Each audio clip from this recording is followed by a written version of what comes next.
आज हम स्टार्ट करेंगे बीएससी फर्स्ट ईयर का ग्रुप थ्योरी का ही next topic, order of an element of a group. इसकी डेफिनेशन और इसकी कुछ थ्योरम्स हम आज की वीडियो में करेंगे। तो आज स्टार्ट करते हैं आज का lecture. Welcome to my channel math expert by Santosh ma'am. तो स्टार्ट करते हैं हम आज का lecture, order of an element of a group. किसी भी ग्रुप में अगर किसी एलिमेंट का ऑर्डर हमें कैलकुलेट करना है, लास्ट वीडियो में हमने ऑर्डर ऑफ ए ग्रुप पढ़ा था। ग्रुप का ऑर्डर किसके इक्वल था? अगर किसी ग्रुप में नंबर ऑफ एलिमेंट n है तो उस ग्रुप का ऑर्डर n के इक्वल होता है। ये हम ऑर्डर ऑफ ए ग्रुप की डेफिनेशन में कर चुके हैं। आज का टॉपिक हमारा ग्रुप का ऑर्डर फाइंड करना नहीं है, जबकि हमें ग्रुप के किसी एलिमेंट का ऑर्डर फाइंड करना है। अब ग्रुप के किसी एलिमेंट का ऑर्डर अगर हमें फाइंड करना है तो उसकी डेफिनेशन क्या होगी? यहाँ देखो, अगर G कोई ग्रुप है, let G is a group, G का कोई एक एलिमेंट है A, let A is an element of G, जिसे हम इस तरह से भी लिख सकते हैं, A belongs to G, A G का कोई एक एलिमेंट है। देन ऑर्डर ऑफ A, तो G के किसी एलिमेंट का, G का एलिमेंट A है तो G के एलिमेंट A का ऑर्डर, इससे डिनोट किससे किया जाता है? ऑर्डर ऑफ A से। इस तरह से इसे लिखा जाता है। अब ऑर्डर ऑफ A होगा किसके इक्वल? अगर G का एलिमेंट A, हमें इसका ऑर्डर फाइंड करना है तो हम A की पावर n फाइंड करेंगे। It means A raise to power 1, A raise to power 2 and so on. जहां पर सॉल्यूशन E के इक्वल, E का means identity element in G, जहां पर E किसके इक्वल है? आइडेंटिटी एलिमेंट इन G में आइडेंटिटी एलिमेंट होगा। अगर A raise to power n is equal to E के इक्वल आ जाए, देन A का ऑर्डर, इस A एलिमेंट का ऑर्डर जो पावर करने पर जहां पर आइडेंटिटी आ रहा है उसके लेस देन इक्वल की फॉर्म में होगा। यानी order of A is less than equal n या n से छोटी कोई भी वैल्यू। ठीक, फॉर एग्जांपल अगर हम इसे एग्जांपल के थ्रू क्लियर करें तो ज्यादा बेटर रहेगा। तो देखो, फर्स्ट एग्जांपल क्या है हमारे पास? If G is equal to 1 omega square और साथ में लिख दिया multiplication, it means G multiplication का यहाँ पर एक ग्रुप है। हमें G के हर एक एलिमेंट का ऑर्डर फाइंड करना है। अब G के हर एक एलिमेंट का ऑर्डर फाइंड करने के लिए हमारे पास आइडेंटिटी होनी चाहिए। तो सबसे पहले हम आइडेंटिटी कैलकुलेट करेंगे। तो देखो, इसमें आइडेंटिटी क्या आएगी? सबसे पहले E इज इक्वल टू, अब आइडेंटिटी होती क्या है? ग्रुप के एलिमेंट क्या है हमारे पास? 1 ओमेगा स्क्वायर। मल्टीप्लीकेशन का ग्रुप है तो मल्टीप्लाई कर दिया। किससे मल्टीप्लाई करना है?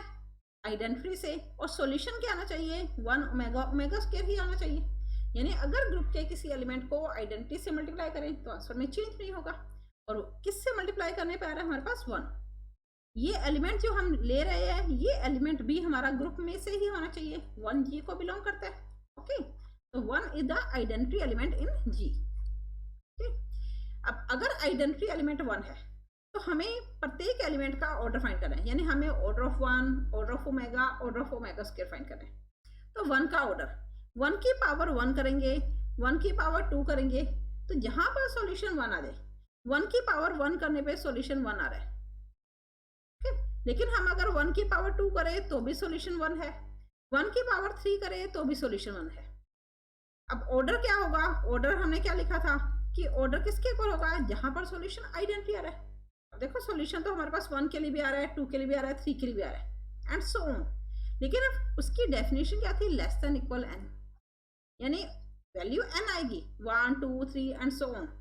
लेकिन यहाँ पर जो सॉल्यूशन होगा लेस देन इक्वल n, ये लेस देन इक्वल n, हमारे पास n की वैल्यू 1, 2, 3 अगर एक से ज्यादा आ रही है तो n है क्या? पॉजिटिव इंटीजर है। लेकिन लेस देन लेने का मीन्स क्या है? अगर हमें सॉल्यूशन इक्वल में कैलकुलेट करना है कि हमें ऑर्डर ऑफ 1 निकालना है, अब 1 की वैल्यू 1 भी आ रही है, 2 भी आ रही है, 3 भी आ रही है, तो n हमारे पास पॉजिटिव इंटीजर होगा। लेकिन यहाँ पर वर्डिंग लिखी जाती है लीस्ट पॉजिटिव इंटीजर। तो where n is least positive integer, यानी सबसे छोटी जो वैल्यू आएगी उसके इक्वल माना जाएगा। अब यहाँ देखो, हमारे पास सबसे छोटी वैल्यू क्या आ रही है? 3, 2, 1 एंड सो ऑन। तो सबसे छोटी वैल्यू 1 आ रही है तो हम 1 लिख देंगे। ओके, या तो हम इसे लिख सकते हैं कि order of 1 is less than equal 3 is less than equal 2, इनमें से कोई भी नंबर।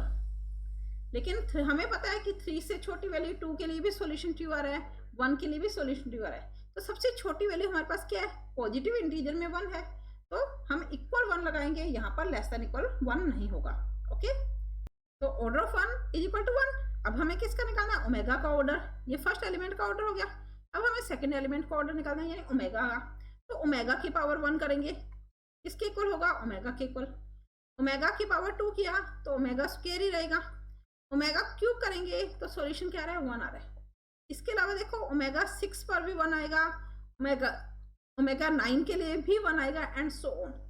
इट मीन्स हमारे पास order of omega less than equal n, यानी हमारी वैल्यू 9 भी हो सकती है, 6 भी हो सकती है, 3 भी हो सकती है, लेकिन इनमें सबसे छोटा जो इंटीजर होगा वो इंटीजर हम लेंगे। तो इज इक्वल टू, यहाँ पर हम क्या लेंगे, 3 के इक्वल है सबसे छोटा इंटीजर 3। ऑर्डर ऑफ ओमेगा किसके इक्वल है, less than equal n। n की वैल्यू हमारे पास क्या है, 3, 6, 9 एंड सो ऑन, यानी सॉल्यूशन या तो 3 होगा या 6 होगा या 9 होगा। But by definition n least positive integer हमें लेना है। तो अगर हम n की वैल्यू को लीस्ट पॉजिटिव इंटीजर लेंगे तो ऑर्डर ऑफ ओमेगा किसके इक्वल आ जाएगा, 3 के equal. Okay, next third, omega square का ऑर्डर फाइंड करना है। तो हम क्या करेंगे, ओमेगा स्क्वायर की पावर 1 किसके इक्वल होगा, ओमेगा स्क्वायर के इक्वल होगा। Omega square whole power 2, it means omega की पावर 4, जिसे हम ओमेगा क्यूब मल्टीप्लाई ओमेगा लिख सकते हैं। ओमेगा क्यूब 1 के इक्वल होता है, तो सॉल्यूशन क्या आएगा हमारे पास, ओमेगा। अब कहाँ पर आया, ओमेगा स्क्वायर का स्क्वायर किया तो सॉल्यूशन ओमेगा आ रहा है, नॉट इक्वल टू 1 है। ओमेगा स्क्वायर की पावर 3 किया, इसे हम क्या लिख सकते हैं, omega 6 means omega cube multiply omega cube is equal to 1। अब सॉल्यूशन ओमेगा स्क्वायर की पावर 3 करने पर हमारे पास 1 आ रहा है, ओमेगा स्क्वायर की पावर 3 इज इक्वल टू 1। तो ओमेगा स्क्वायर का ऑर्डर किसके इक्वल हो जाएगा, 3 के इक्वल। ओके, यहाँ पर भी सॉल्यूशन एक से ज्यादा आएंगे, लेकिन हमें लीस्ट वैल्यू लेनी है, यानी ओमेगा स्क्वायर 3 के लिए भी इक्वल आएगा। ओमेगा स्क्वायर की पावर 6 करेंगे तो भी सॉल्यूशन 1 आएगा। ओमेगा स्क्वायर की पावर 9 करेंगे तो भी सॉल्यूशन 1 आएगा। इट मीन्स सबसे छोटी वैल्यू हमारे पास 3 आएगी, तो ओमेगा स्क्वायर का ऑर्डर 3 के इक्वल होगा। Okay, it means order of 1 is equal to 1, order of omega is equal to 3, order of omega square is equal to 3। आगे समझ में आपको, किसी भी एलिमेंट का अगर हमें ऑर्डर फाइंड करना है तो वो ऑर्डर उस एलिमेंट की पावर करने पर जहां पर आइडेंटिटी आ जाए उस पावर के इक्वल होगा। हम अगर हमें डेफिनेशन करनी है तो डेफिनेशन में हम ऑर्डर ऑफ ए को n के इक्वल नहीं लिखेंगे, बिकॉज n की वैल्यू हमारे पास क्या होगी, लीस्ट पॉजिटिव इंटीजर लेंगे हम, यानी सबसे छोटा पॉजिटिव इंटीजर लेना है। अगर हमें सबसे छोटा पॉजिटिव इंटीजर पता है तब तो हम इक्वल n की कंडीशन लगाएंगे, बट थ्योरम्स आ जाए या ऐसी वैल्यू आ जाए यहाँ पर हमें मैथमेटिकल वैल्यू के से सॉल्यूशन नहीं बता कि सबसे छोटी वैल्यू वही है या उससे छोटी वैल्यू भी पॉसिबल है, तब हम डेफिनेशन में ऑर्डर ऑफ ए को किसके इक्वल लिखेंगे, लेस देन इक्वल n की फॉर्म में। ओके, नेक्स्ट, हमने अभी जो क्वेश्चन किया वो मल्टीप्लिकेशन के लिए था, लेकिन अगर यही क्वेश्चन एडिशन में आ जाए देन ऑर्डर कैसे फाइंड करोगे। तो करते हैं हम एडिशन का भी एक क्वेश्चन। नेक्स्ट क्वेश्चन क्या है हमारे पास, if g is equal to 0, 1, 2, 3, 4। g एक ग्रुप है जिसमें 4 एलिमेंट है, 0, 1, 2, 3, 4 प्लस 4 के लिए मीन्स हमें एडिशन के लिए फाइंड करना है। तो एडिशन के लिए ऑर्डर कैसे फाइंड करेंगे, उसके लिए पहले हमें आइडेंटिटी फाइंड करनी पड़ेगी। देखो यहाँ पर आइडेंटिटी क्या होगी, अब आइडेंटिटी होती क्या है, ग्रुप में जितने भी एलिमेंट है एडिशन के लिए है तो उन्हें प्लस करना है। अब प्लस किससे करना है कि सॉल्यूशन में कोई चेंज ना हो, यानी सॉल्यूशन हमारे पास 0, 1, 2, 3 ही आना चाहिए। तो किससे प्लस करेंगे, 0 को प्लस करेंगे। इट मीन्स आइडेंटिटी किसके इक्वल आ गई हमारे पास, 0 के इक्वल। 0 जी को बिलोंग करते हैं तो आइडेंटिटी जी को बिलोंग करती है। अब हमें हर एलिमेंट का ऑर्डर फाइंड करना है। सबसे पहले ऑर्डर ऑफ 0 फाइंड करेंगे। अब देखो अगर ग्रुप एडिशन का है तो 0 का ऑर्डर निकालना है। अभी हमने मल्टीप्लिकेशन का किया था, तो जिस भी एलिमेंट का ऑर्डर निकालना है हम उसकी पावर करते जा रहे हैं। लेकिन अगर ग्रुप एडिशन का आ जाए तो हमें पावर नहीं, हमें इस तरह से मल्टीप्लाई करना है। 1 को 0 से मल्टीप्लाई किया तो 0 आ रहा है। सॉल्यूशन 0 मीन्स आइडेंटिटी के इक्वल हो गया। तो ऑर्डर ऑफ 0 हम क्या लिख देंगे, 1 के इक्वल होगा।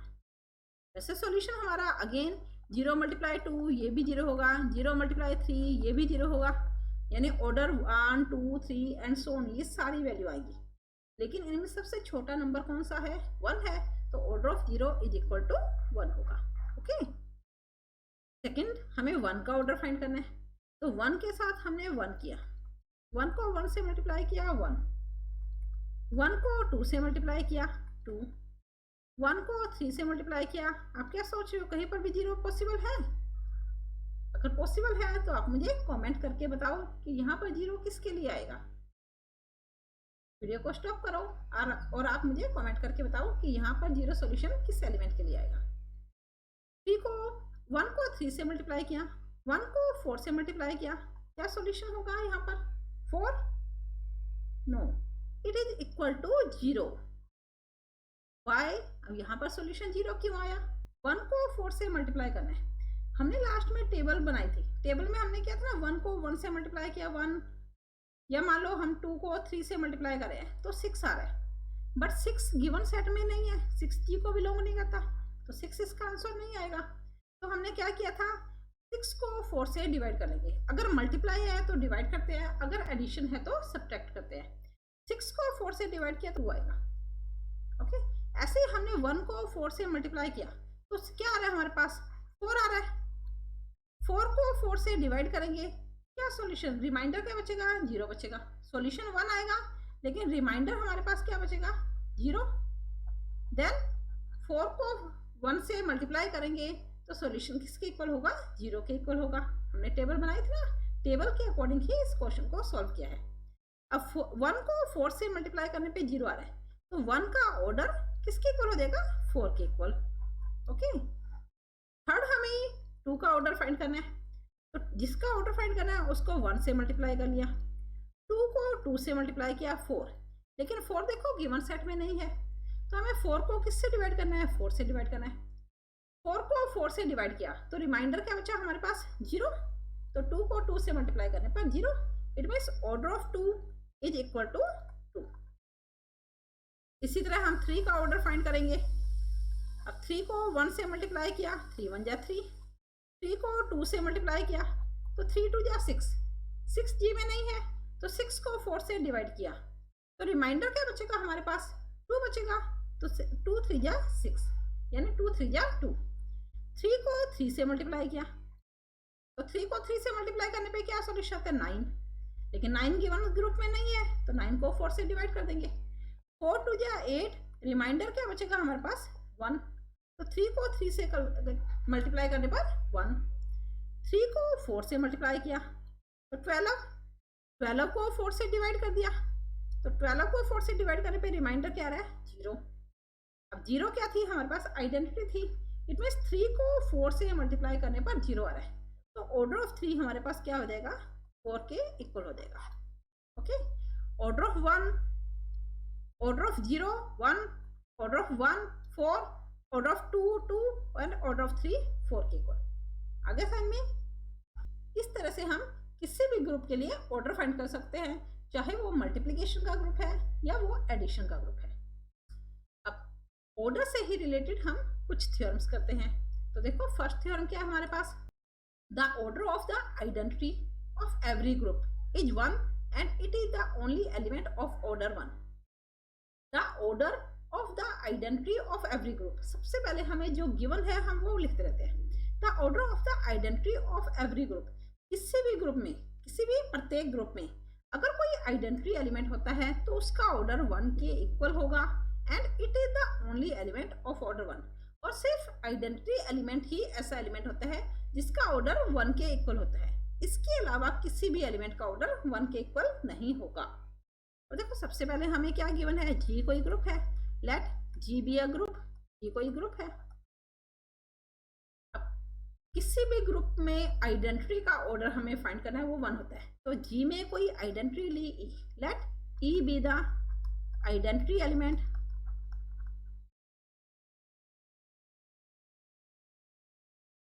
ई कोई आइडेंटिटी एलिमेंट है इन जी, जी में। अभी देखो, पीछे हमने 2 क्वेश्चन किए थे।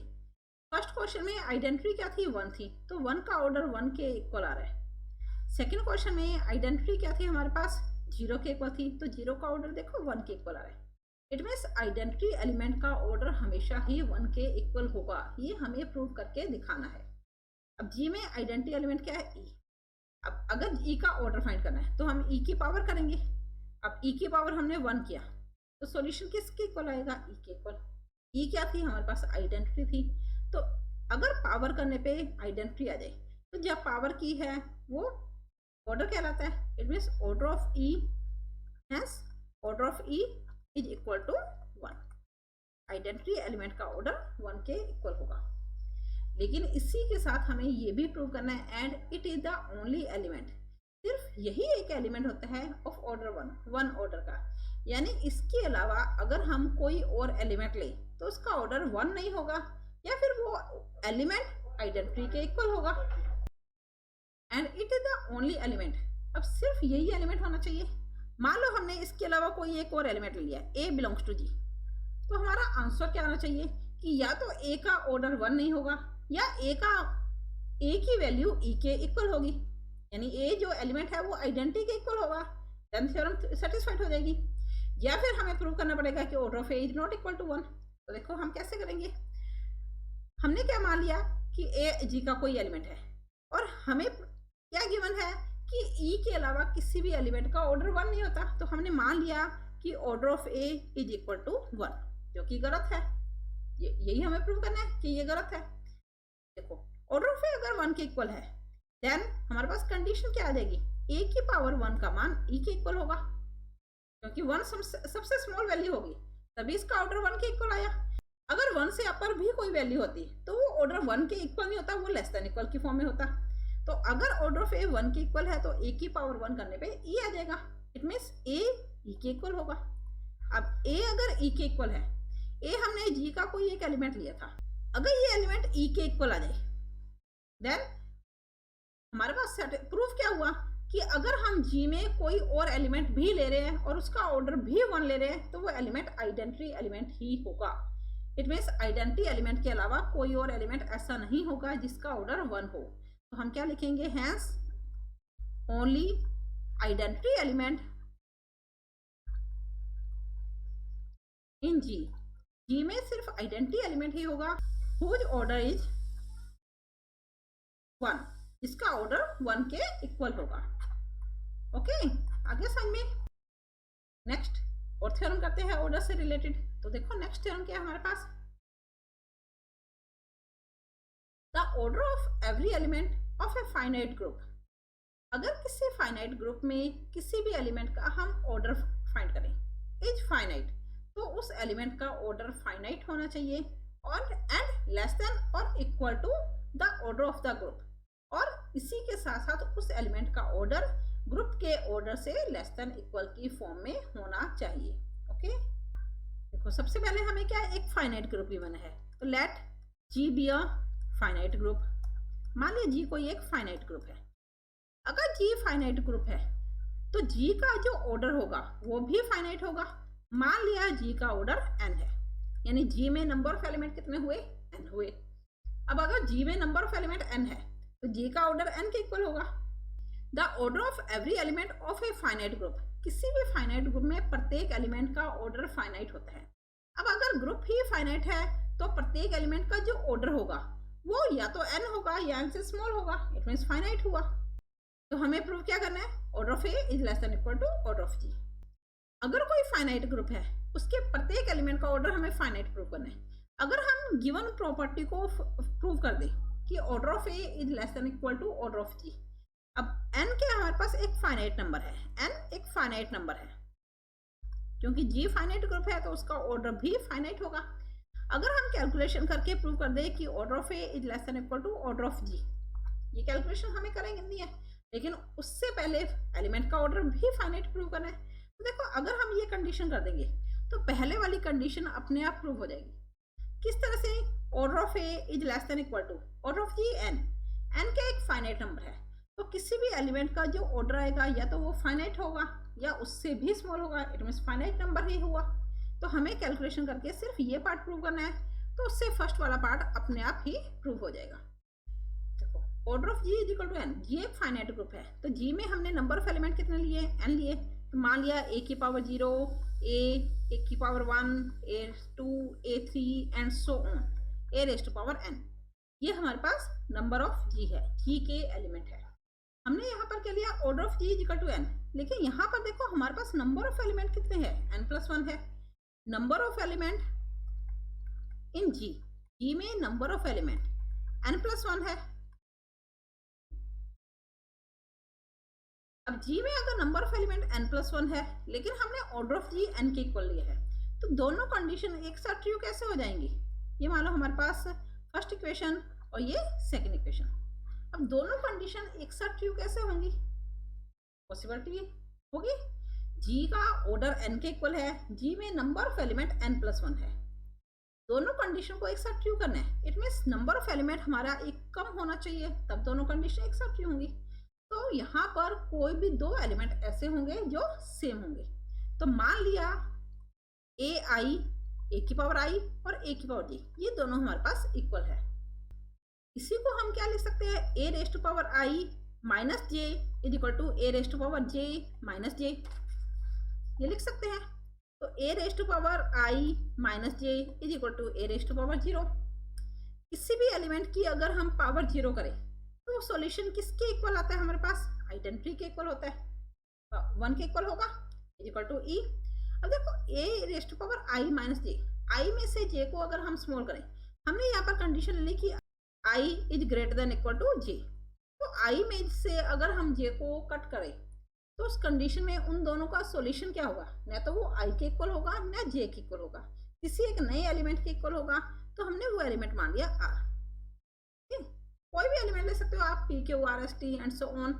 तो a raised to power r is equal to e। तो ऑर्डर ऑफ a क्या हुआ हमारे पास, या तो r होगा या r से स्मॉल होगा, बिकॉज हमें ये नहीं पता कि r सबसे छोटा एलिमेंट है जिसके लिए कि सॉल्यूशन आइडेंटिटी आ रहा है, या r से छोटी कोई वैल्यू भी पॉसिबल है। तो ऑर्डर ऑफ a किसके इक्वल होगा, लेस देन इक्वल r के इक्वल होगा। अगर हम r का कंपैरिजन करें n से, अब r क्या है, 0 से लेकर n तक कोई भी नंबर हो सकता है ना, पॉसिबिलिटी है। तो अगर हम r का कंपैरिजन n से करें तो ये n भी हो सकता है और n से छोटी वैल्यू भी होगी, n से ग्रेटर कोई वैल्यू नहीं होगी r में। ओके, अब अगर order of a less than equal r और this less than equal n, तो ऑर्डर ऑफ a क्या होगा हमारे पास, लेस देन इक्वल n हो जाएगा। ओके, और n किसके इक्वल है, फर्स्ट इक्वेशन से देखो n is equal to order of g, तो order of a is less than equal to order of g। और चेक करो, हमें यही प्रूव करना था। और अगर ऐसा है तो ऑर्डर ऑफ ए किसके इक्वल होगा, एक फाइनाइट एलिमेंट के इक्वल होगा, फाइनाइट नंबर के इक्वल होगा। तो order of A is equal to finite. अगर समझ में आपको, नेक्स्ट एक और थ्योरम करते हैं। नेक्स्ट थ्योरम है, if order of an element a of a group G, अगर जी कोई ग्रुप है उसके किसी एलिमेंट ए का ऑर्डर इज एन, एन के इक्वल है, देन हमें प्रूव करना है a raised power m is equal to e। If and only if m is a multiple of n, यदि और केवल यदि m n के मल्टीपल की फॉर्म में है। तो देखो सबसे पहले हमें गिवन क्या है, let g be a group, g कोई ग्रुप है, किसके लिए, मल्टीप्लिकेशन के लिए। Okay, the order of an element a, it means a g का कोई एक एलिमेंट है, a belongs to g। The order of n element A of a group G is n. It means हमें आगे क्या given है, order of A is equal to n, ये हमें गिवन है इक्वेशन नंबर 1। देन हमें proof क्या करना है, then a raised to power m is equal to e if and only if m is a multiple of n।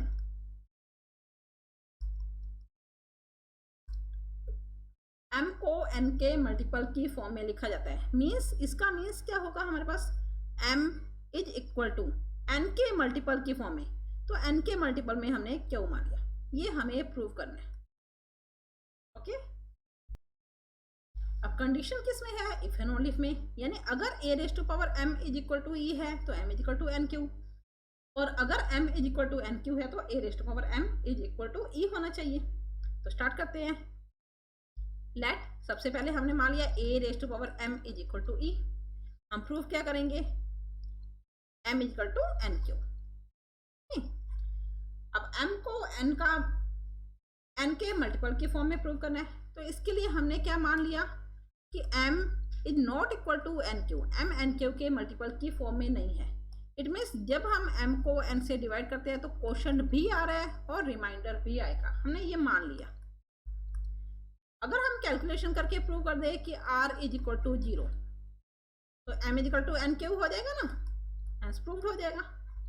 तो हमें prove क्या करना है, r इज इक्वल टू 0। अब देखो m is equal to n q plus r, अगर base equal है तो पावर इक्वल होती है, तो हमने बेस इक्वल कर लिया, a की पावर m a की power n q plus r। a की पावर m e के इक्वल है, a raise to power n q plus r, इसे हम ये लिख सकते हैं e is equal to a raise to power n q multiple a raise to power r।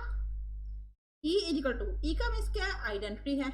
अब आइडेंटिटी यहाँ पर किसके इक्वल लेंगे हम, g मल्टीप्लीकेशन के लिए ग्रुप है, तो मल्टीप्लीकेशन के लिए आइडेंटिटी क्या होती है, हमारे पास 1 होती है। Is equal to a raise to power n। अब यहाँ देखो ऑर्डर ऑफ a n के इक्वल था, अगर ऑर्डर ऑफ a n के इक्वल है तो a raise to power n किसके इक्वल होगा, e के इक्वल होगा। तो a raise to power n की जगह हमने e लिख लिया, raise to power q a raise to power r। अगर हम आइडेंटिटी की पावर क्यू करें, e हमने क्या लिया, 1 लिया, तो 1 की पावर 1 2 3 एंड सो ऑन कुछ भी करे तो हमारा सॉल्यूशन 1 आएगा, पॉजिटिव नंबर है तो e raise to power q, और क्यू क्वोशंट है जो पॉजिटिव नंबर ही आता है, तो ये 1 हो जाएगा a raise to power r। अब a raise to power r is equal to 1, it means r की वैल्यू हमारे पास क्या आ जाएगी, 0 आ जाएगी। और अगर r की वैल्यू 0 है तो m किसके इक्वल हो जाएगा, n क्यू के इक्वल हो जाएगा। It means m is a multiple of n।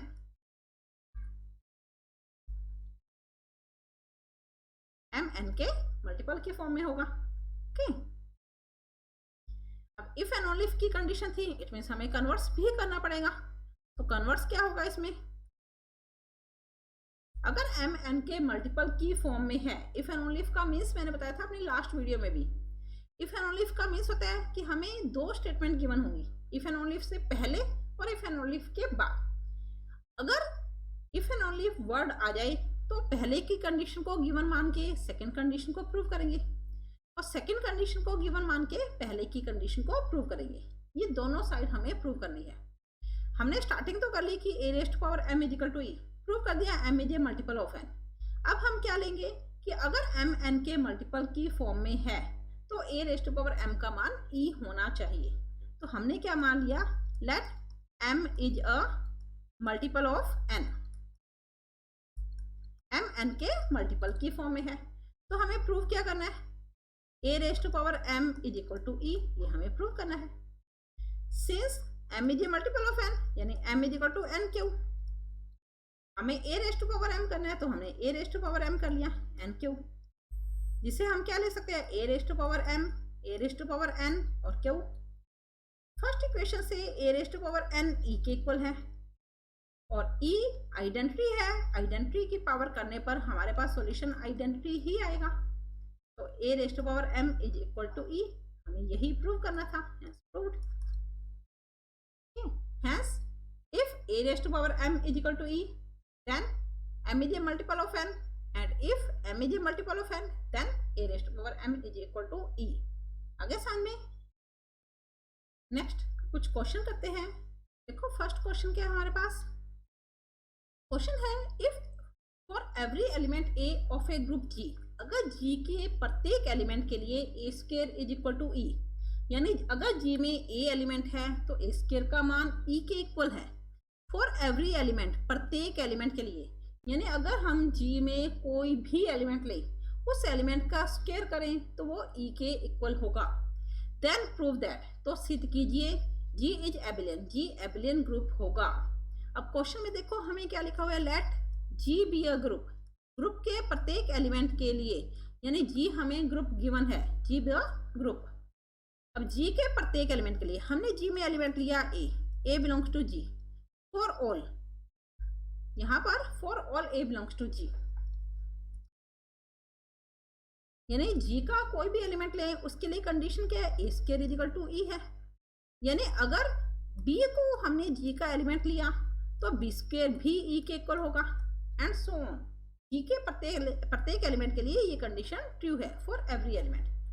देखो अगर a square is equal to e है तो इसे हम क्या लिख सकते हैं, a multiply a is equal to ई।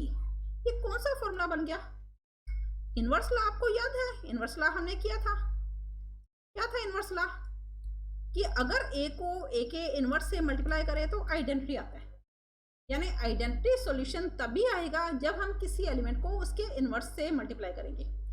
यहाँ पर ए को ए से मल्टीप्लाई करने पे ई आ रहा है, तो हम इसे क्या लिख सकते हैं कि ए का इनवर्स ए के इक्वल होगा, क्योंकि किसी भी एलिमेंट को ए से मल्टीप्लाई किया तो किसी भी एलिमेंट को उसके इनवर्स से मल्टीप्लाई किया तो आइडेंटिटी आ रहा है, it means a inverse is equal to e. अब अगर b square is equal to e है तो बी का इनवर्स क्या हो गया, सेम मेथड से बी का inverse is equal to b होगा। सिमिलरली इसी प्रकार ऐसा होगा। अब देखो अगेन ए और बी जी के एलिमेंट है, ए और बी ये जी के एलिमेंट है, तो बाय डेफिनेशन ऑफ ग्रुप की डेफिनेशन से दोनों का मल्टीप्लाई ये भी जी में होगा, ओके। और अगर कोई जी का एलिमेंट है तो उसका स्क्वायर ई के इक्वल है, ये हमें गिवन है। इट मीन्स ए बी का इनवर्स भी हमारे पास किसके इक्वल हुआ, ए बी के इक्वल हुआ। आगे समझ में, अगर जी का कोई भी एलिमेंट ले और उसका स्क्वायर ई के इक्वल है, ये हमें गिवन है कि जी में जितने भी एलिमेंट है इस कंडीशन को सेटिस्फाइड करते हैं, तो हर एक एलिमेंट के लिए हमारे पास इनवर्स पॉसिबल होगा। देन प्रूव दैट, तो सिद्ध कीजिए जी इज एबिलियन, जी को एबिलियन ग्रुप प्रूव करना है। अब एबिलियन ग्रुप क्या होता है, जो associative law, identity law, inverse law और कॉम्यूटेटिव लॉ को सेटिस्फाइड करता है। एबिलियन ग्रुप की डेफिनेशन याद है ना, हमने लास्ट वीडियो में की थी। तो एबिलियन ग्रुप क्या होता है, जो associative law, identity law, inverse law and commutative law को सेटिस्फाइड करें, वो एबिलियन ग्रुप होता है। ये हमने इसकी डेफिनेशन में पढ़ा था। अब देखो हमें ग्रुप गिवन है, गिवन क्या है, हमें जी एक ग्रुप है, प्रूफ क्या करना है हमें, जी एबिलियन ग्रुप होगा। अब गिवन है ये हमें, अब ग्रुप की डेफिनेशन क्या थी कि जो एसोसिएटिव लॉ को सेटिस्फाइड करता है, आइडेंटिटी लॉ को सेटिस्फाइड करता है और इनवर्स लॉ को सेटिस्फाइड करता है, उसे हम ग्रुप कहते हैं। ये हमने पढ़ा था। हमें ग्रुप गिवन है, इट मीन्स हमें ये तीन प्रॉपर्टी गिवन है, तो प्रूफ क्या करना है हमें, एबिलियन ग्रुप। चारों प्रॉपर्टी प्रूव करनी है, उसमें से तीन प्रॉपर्टी गिवन है, तो हमें कौन सी प्रॉपर्टी प्रूव करनी है, कॉम्यूटेटिव लॉ, यानी हमें प्रूव क्या करना है, कॉम्यूटेटिव लॉ। अब कॉम्यूटेटिव लॉ क्या होता है, ए b equal to b a, अगर ए और बी जी के एलिमेंट है तो a b equal to b a होना चाहिए, ये हमें प्रूव करना है, ओके। आगे से समझिए। अब देखो अभी हमने लास्ट स्टेप क्या किया था कि अगर ए और बी जी के एलिमेंट है तो ए बी जी में होंगे और ए बी का इनवर्स ए बी के इक्वल होगा, since a b inverse whole inverse is equal to A b. अब होल इनवर्स को हम किस तरह से लिख सकते हैं,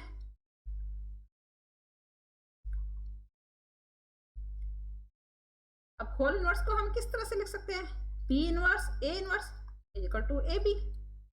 बी इनवर्स किसके इक्वल है, यहाँ से देखो बी इनवर्स, ये सेकंड इक्वेशन, ये फर्स्ट इक्वेशन, इसे हम थर्ड इक्वेशन लिख लेते हैं। तो बी इनवर्स बी के इक्वल है सेकंड इक्वेशन से, ए इनवर्स ए के इक्वल है फर्स्ट इक्वेशन से, तो हम बी इनवर्स की जगह बी, ए इनवर्स की जगह a is equal to A b. तो देखो हमारा जो प्रूव करना था वही सॉल्यूशन आ रहा है। Hence g is commutative law, g satisfied commutative property, commutative property को सेटिस्फाइड करता है। एसोसिएटिव आइडेंटिटी और इनवर्स हमें गिवन थी, तो hence g is an abelian group, okay. आगे समझ में आपको। नेक्स्ट एक और क्वेश्चन करते हैं। देखो नेक्स्ट क्वेश्चन क्या है हमारे पास, if a and b are two elements of a group G, अगर जी ग्रुप के दो एलिमेंट ए और बी है, देन शो दैट, तो प्रदर्शित कीजिए G is an abelian group, G एक एबिलियन ग्रुप होगा if and only if a B का whole square equal to A square B square. देखो हमें गिवन क्या है, सबसे पहले हमें गिवन है जी एक ग्रुप है, let ji be a group. अब जी के कोई भी दो एलिमेंट लिए, मान लिया ए और बी जी के एलिमेंट है, ये भी हमें गिवन है। देन शो दैट, देन हमें प्रूव क्या करना है, G is an abelian group, G को एबिलियन ग्रुप प्रूव करना है if and only if a B का whole square is equal to A square B square. अब अगेन इफ एंड ओनली की कंडीशन आ रही है, इट मीन्स अगर जी एबिलियन ग्रुप है तो ए बी का whole square is equal to A square B square, और अगर ए बी का whole square is equal to A square B square है तो जी एबिलियन ग्रुप होना चाहिए। दोनों साइड प्रूव करनी है। सबसे पहले हमने क्या मान लिया, जी एक एबिलियन ग्रुप है, g be an abelian group. अब अगर ये एबिलियन ग्रुप है तो हमें बार बार लिखने की जरूरत नहीं है कि ये एसोसिएटिव, आइडेंटिटी, इनवर्स और कॉम्यूटेटिव लॉ को सेटिस्फाइड करेगा। हमें ये पता है कि अगर जी एबिलियन ग्रुप है तो जी उन चारों की चारों प्रॉपर्टी को सेटिस्फाइड करता है।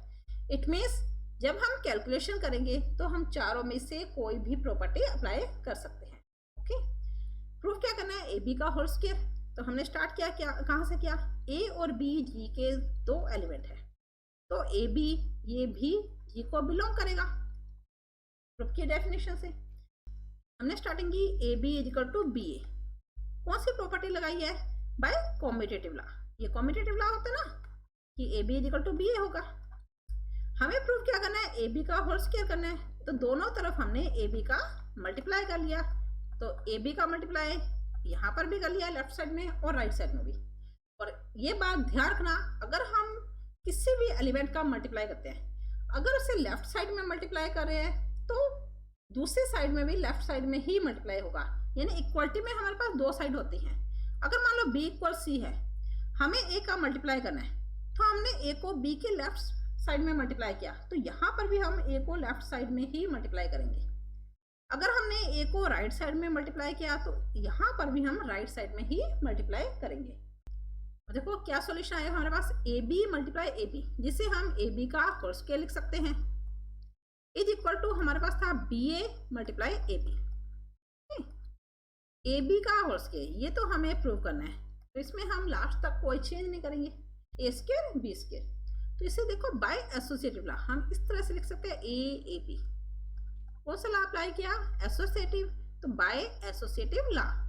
और सामने जो भी लॉ आप अप्लाई करते हो उस लॉ को आपको शो करना जरूरी है, उस लॉ को आपको सामने दिखाना जरूरी है। वरना अगर आपका क्वेश्चन 5 मार्क्स का है तो आपको उसके हाफ मार्क्स ही मिलेंगे अगर आप लॉ को डिनोट नहीं करोगे। तो ये क्या आ जाएगा हमारे पास, ए बी का whole square is equal to b. Again associative law apply करें हम, तो ए और b, again associative law by associative law. इसे हम क्या लिख सकते हैं, ए बी का whole square is equal to b, और यहाँ पर देखो ए स्क्वायर बी बन रहा है। अगेन फिर से हमने एसोसिएटिव लॉ लगाया, तो बी ए स्क्वायर और b, again associative law b a square, इसे हम ए स्क्वायर बी लिख सकते हैं। बी कौन से लॉ से, कॉम्यूटेटिव लॉ से, by commutative law. Again associative law लगाया, तो a square b and b associative law, और बी को मल्टीप्लाई करने पे क्या देगा, a square B square, A B का होल स्क्वायर, जो कि हमें प्रूव करना था। लेकिन कंप्लीट क्वेश्चन नहीं हुआ, अभी इफ एंड ओनली इफ की कंडीशन है, यानी अगर ए बी का होल स्क्वायर ए स्क्वायर बी स्क्वायर के इक्वल है तो हमें जी को एबिलियन ग्रुप प्रूव करना है। अभी हमने पीछे वाली थ्योरम की थी, उसमें भी हमें गिवन था जी ए ग्रुप है, प्रूव करना है एबिलियन ग्रुप।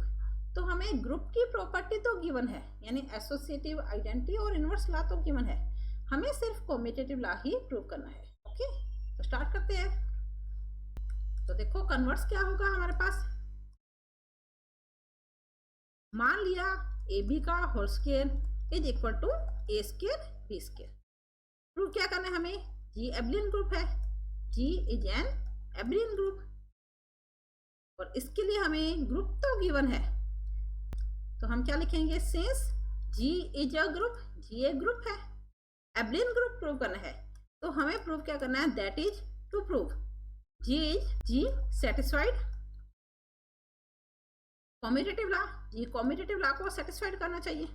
कॉम्यूटेटिव लॉ क्या होता है, A B is equal to b a, तो हमने यहीं से स्टार्ट किया, जो हमें गिवन है ए बी का whole square is equal to A square B square. A B का होल स्क्वायर इसे हम ए बी और ए बी इस तरह से लिख सकते हैं, ए स्क्वायर को हम ए और बी स्क्वायर को हम बी बी लिख सकते हैं। By associative law A B is equal to A B B. कौन सा लॉ अप्लाई किया हमने? Associative law. कैंसिलेशन लॉ देखो, ए से ए कैंसिल हो रहा है तो हमारे पास क्या रह जाएगा? B A B is equal to A B B. By कौन से कैंसिल किया हमने? लेफ्ट साइड की वैल्यू, तो left cancellation law. Again associative law apply किया तो B A B by associative law. Again देखो राइट साइड में बी सेम है, कैंसिल हो रहा है तो B A is equal to A B by कौन सा लॉ अप्लाई किया? राइट कैंसिलेशन लॉ, तो राइट कैंसिलेशन लॉ। अगर a B is equal to b आ जाए तो जी कॉम्यूटेटिव लॉ को सेटिस्फाइड करेगा, hence G satisfied commutative law. G commutative law को सेटिस्फाइड करता है। ग्रुप हमें गिवन था, यानी एसोसिएटिव आइडेंटिटी इनवर्स प्रॉपर्टी हमें गिवन है, कॉम्यूटेटिव हमने प्रूव कर दी, तो हम क्या लिखेंगे? Hence G is an abelian group. G एक एबेलियन ग्रुप होगा। ओके, आगे साल में हमने आज की वीडियो में ऑर्डर ऑफ ए ग्रुप पढ़ा, उसकी डेफिनेशन और उससे रिलेटेड कुछ थ्योरम्स और क्वेश्चन किए। अगर आपको इन थ्योरम्स, डेफिनेशन या क्वेश्चन में कोई भी डाउट है तो आप वीडियो को रिवाइंड करके चेक कर सकते हो और मुझे कमेंट कर सकते हो। अगर आपको आज का टॉपिक अच्छा लगा तो आप इसे लाइक करें, शेयर करें, सब्सक्राइब करें और बेल आइकन पर क्लिक करें ताकि मेरा नोटिफिकेशन आप तक पहुंच सके। धन्यवाद, मिलते हैं नेक्स्ट वीडियो में इसी चैप्टर के कुछ और क्वेश्चंस और थ्योरम्स के साथ।